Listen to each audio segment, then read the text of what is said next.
Supreme court का तारीखी फैसला। ईवीएम की दोबारा गिनती से हरियाणा पंचायत इलेक्शन का नतीजा पलट गया। एक ऐसे ड्रामाई मोड़ में जो भारतीय अदालती तारीख में शायद पहली बार देखने को मिला हो, सुप्रीम कोर्ट ने हरियाणा के एक छोटे से गांव की पंचायत इलेक्शन के नतायज को पलट दिया। ये सब कुछ इलेक्ट्रॉनिक वोटिंग मशीनों यानी ईवीएम की दोबारा गिनती के जरिए हुआ, जो खुद अदालत के इहाते में की गई। तसव्वुर कीजिए, अदालत के कमरे में मशीनें लाए जाएं, वोटों की गिनती हो और एक उम्मीदवार की किस्मत बदल जाए।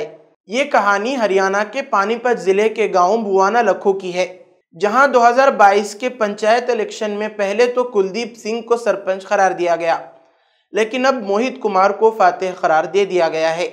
सब कुछ 2 नवंबर 2022 को शुरू हुआ, जब गांव की पंचायत इलेक्शन हुई।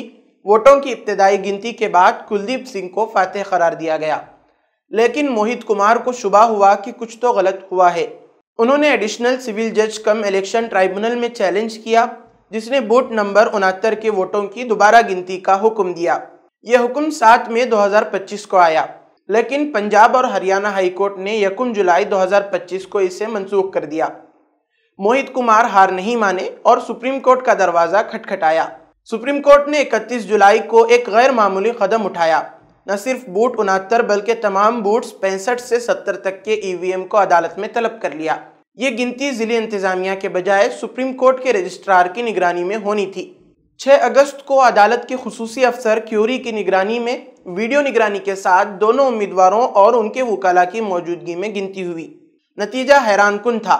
मोहित कुमार को 1051 वोट मिले, जबकि कुलदीप सिंह को 1000। ये पहले ऐलान शुदा नतीजे की मुकम्मल उलटफेर थी। 11 अगस्त को जस्टिस सूर्यकांत, दीपांकर दत्ता और एन कोटेश्वर सिंह की बेंच ने हुक्म जारी किया कि पानीपत के डिप्टी कमिश्नर कम इलेक्शन ऑफिसर 2 दिनों में नोटिफिकेशन जारी करें और मोहित कुमार को सरपंच करार दें।